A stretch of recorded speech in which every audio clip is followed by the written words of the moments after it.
أعوذ بالله من الشيطان الرجيم بسم الله الرحمن الرحيم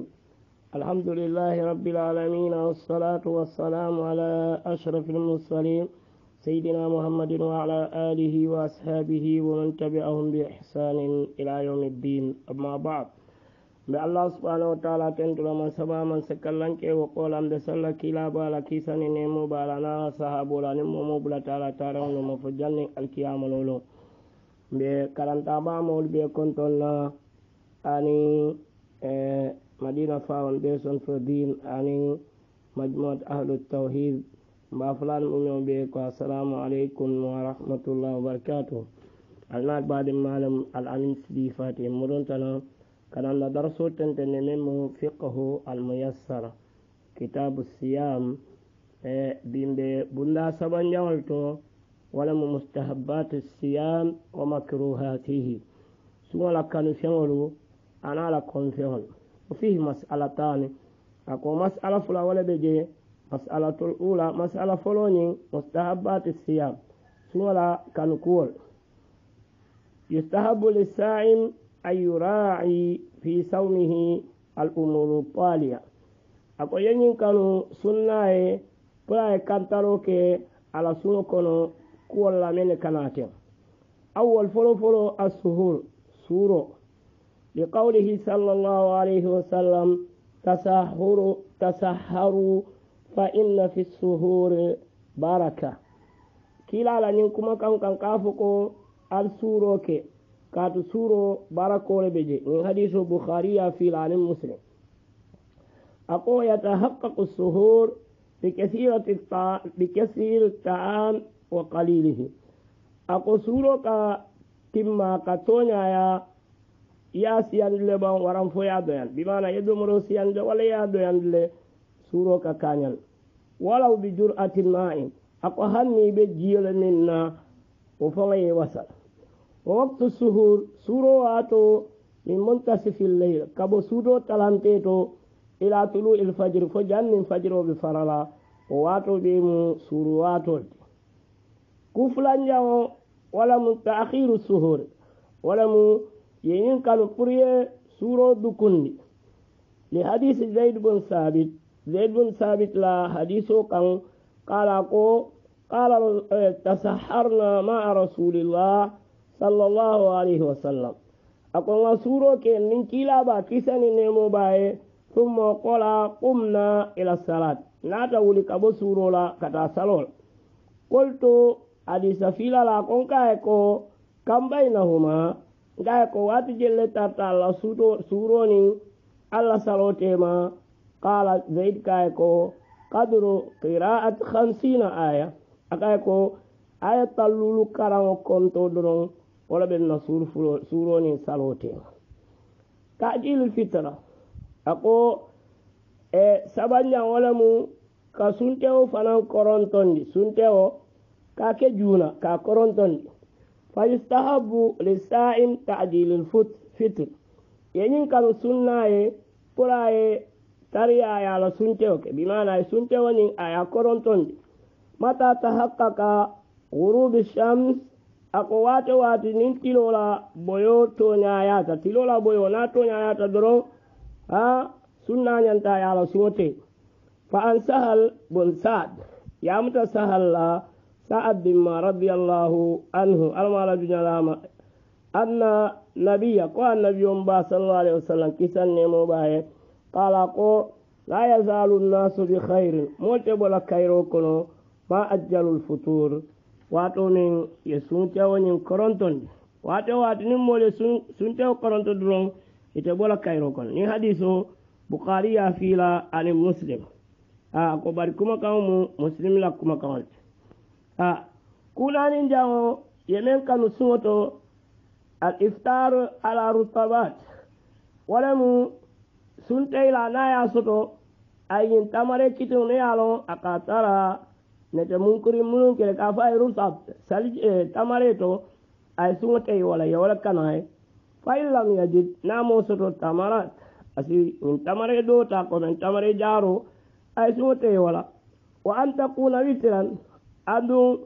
على سنتنا وين تمري تو ولا رتابوتو asike witiro wala mu kilin na mo soto na tambita wala saba na tambita wala lulu na tambita wala worowula fo janin kononto abe mu witiro ako fa illam yajidu na mo soto bimana aman tamare kitin soto aman tamare jaro soto fa ala jura'at min alma wata si jiyota ayemin ala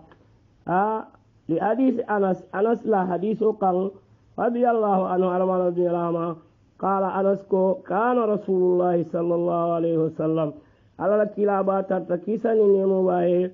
yaftur akasumate ala rutabat tamare kiti walla kamen forutab akasumate walla qabla yusalli jannabi fitro salla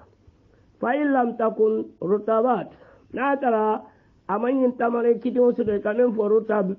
fa ala tamarat woto nyin tamare do tamare jaro asi sumate wala fa illam tajid takun hasawat min ma'in akonama woli be soto asi jiyota doron ay jiyota jinya la ya min wala fa illam yajid naman jiyo fanan soto aman tamare soto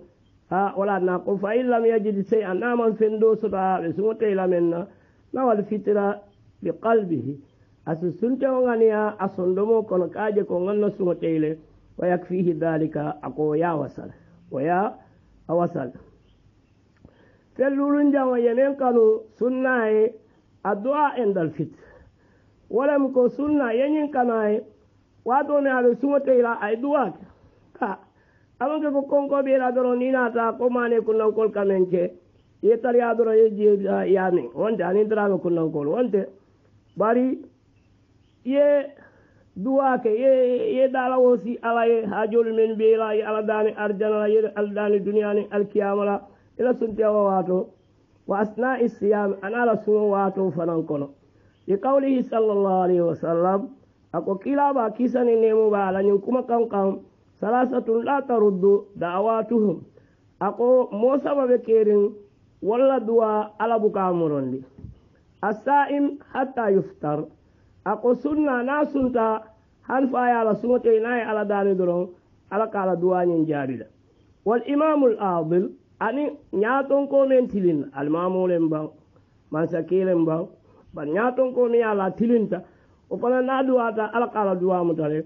wal mabulum ani tonye mo yemo men tonye o fana nae du'a ke ala kala du'a mutale o to sai wato me tebe sunni wato mu du'a wato di ya la dani ay ala bato sono ya dani batali men be kaye bo wala ya dani kula be wala ya bo wala ya dani arjanola ya dani ila alkiyamin dunya men ba be be Allah ya dana Allah subhanahu wa ta'ala ako kuwaran jawo yemen kanu sunnae al iksaru min sadaq ka sadasiyan wato men ila sundin e sadabo siyan wa tilawati alquran aninka alqur'ano kana wa tafsiri as-sa'imin aninka sunnalu kayndi sunwala yefenyini tamarire mba fennemba yanyini yadi sunna la priye la sunwote ya wasair a'mal albir aninim ku kende tomal baraku kayrolo to nyalo to yemol susundika ye bara ye yake moli ako dalilo fa an ibn abbas yamte ibn abbas la radiyallahu anhuma almana dunya lama ana fama qala ko kana rasulullah sallallahu alaihi wasallam ala kilaba tarta kisani nemo baye ajwadan nas atle molu be fondin silanti bil khair kayra barola wa kana ajwad ma yakun ako atarta la fondin sire ya wato me akake fi ramadan nabe sunkaro kon hina yalqahu jibril wato men jibril ka abendu nyoya wa kana jibril tarta yalqahu akabendu nyoya fi kulli laylatin sudato na ramadan sunkaro kono fayudarisuhu alquran asaqalani alquran bal fa rasulullah sallallahu alaihi wasallam aqala lakilaba kisani nemo baye hina yalqahu jibril wato men jibril na kabem puka qarande alquran wala ajwad bil khair atele fonni sire ataka kairo wonde ka adimo la kamuna fan من ريح المرسل كتام فونيولا إكامنكي وكتاريا نيامن كلا صلى الله عليه وسلم تلك تاريا تكايرا كوبار ولا كتاميو كوا ورولان جامو يمن كانوا سنة الاجتهاد في صلاة الليل ولمو سنة ينتا دركتو سياني سوتو سالوتو وبالأخص في أسر الأواخر أكو ka men fa kere kerta wala mu suto la soko sunkaro la tilta laban suto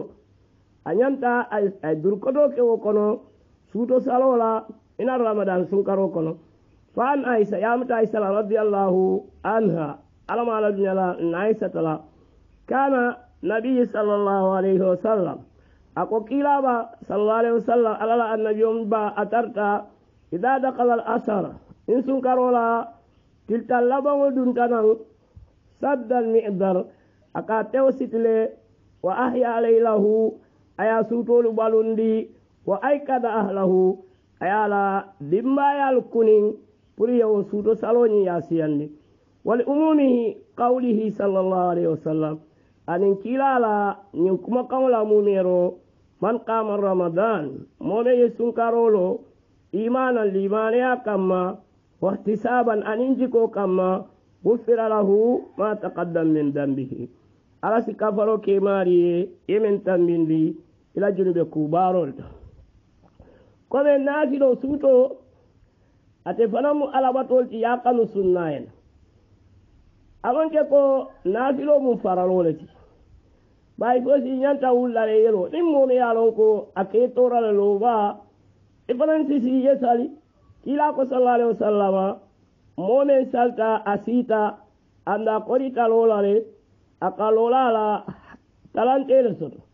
anan kila ko sallallahu alaihi wasallam wato me jato be kende ari ka ala bato men ke no alay hanni sasata ala ke jowala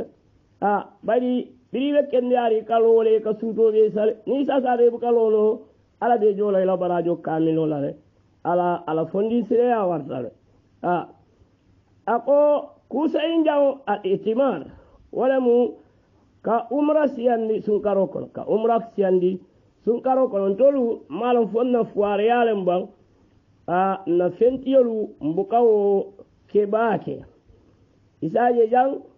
mol katale bala dan ko do ya bakele ni yani banku dolu tembendi ni tata Nigeria ni tata ni arabu bankol kan wolto sunkaro mu sanjanore nasita plenol bina mototiol bina soko sunkaro la tilta laban alqaba asalla kasiyale katandi hijo fankonote mol kabona dinkira beeto kana ala batolaje bantol la jamma fan fonna fuare ala bukasiya akomuna tinna qoren kas umra siyan sunkaro kono li qawlihi sallallahu alaihi wasallam kilaba kisani nemo bala nyin kuma kaunta umratun fi ramadan ako umra niya ke sunkaro kono umra kilin ta'dilul hajj ani hijole kanyanding parajo ani hijole kanyanding parajo olatna molka umra siyandi sunkaro kono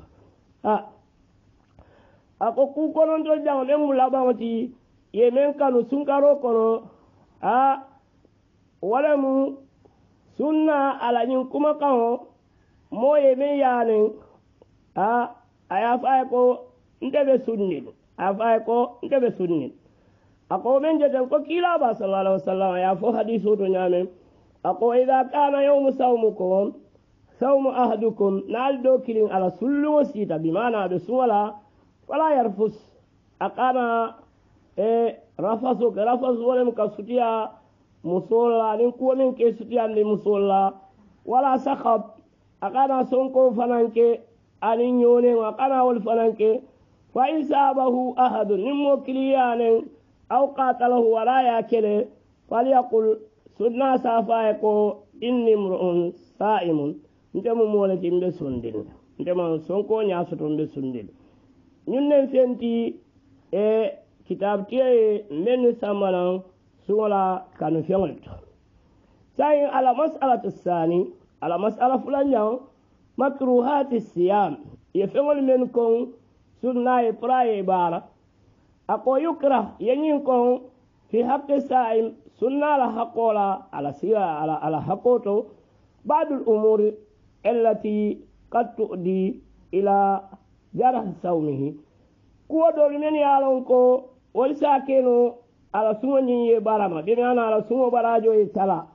ونقص أجره على جو فرنسي تلا وهي أقوى فعل ولا كانت فلو المبالغة في المدمدة والاستنساق أقوى فرقة فتندرو كدا كتوتو anin nun surbo modol be je ni sun da wato jebe da kono do be dal kucu la pour ka da kucu ka futan ni ba ke fokko do wala nun surbo yaw ko sunna ene ako dalika ben jeten khasiyatan ay yadhhab al ma'a ila jawfihi ako ikasila jine la pour je kana ta futa kono to nan je kana ta no kono do abi da kono to ninjo akana ta da kono fana abi da kono to le لقوله صلى الله عليه وسلم كلا با صلى الله عليه وسلم على يوكما كان وبالك في الاستنساق أقوي سيفة دروك ننصر بوتو إلا أن تكون سائما فنين كاتري بسني إكانا ننصر بوفتان لباكي ننسابلا أكانا كاني ما يتاكولت فلان يو يمين كان سنة يمين كن سنة القبلة لمن تحرك سهوته ako kamuso da sumbu ka da susu yau ko sunna ene moye mi yalon ko na yoke abala ni diya man mandila o kana mimman la ya'mun ala nafsihi anu ya konni mari me na tara ko afawma la fanna pour na yoke akana ta ku ke ya ko ngayen فيكره للسائم يجين كون سنة أي يقبل دوزته ولا يلمس داسمك فون أو أمته ولا جمس لأنها قد داسمه قد تؤدي أساسا بلو إلى إثارة السهوة قال نيديا مندي التي ميال تجر وبتا سبلا إلى فساد الثور على سولا تنيالا بالإمناء بركا أفنتلونكا فنبندا بلا قمانيو بنيامين أو الجماع وراني مسويتا كفو فإن آمن على نفسه فناترى على مانياتا فانكنكو أترى نيديا مندلا من فساد سونه أن على مانياتا أترى سمتنيالا فلا باس كستجي لأن النبي صلى الله عليه وسلم أقول النبي أمبا كيسا نمو باي كان يقبل وأقع على مسول دا سنبلي وهو سائم آترى بسنلي قالت عائشة بل النائسة أقو رضي الله عنها على من ألد جلاما وقال أملككم إربه أقو أتري على نيديا مرك تنبال تلتي أي حاجته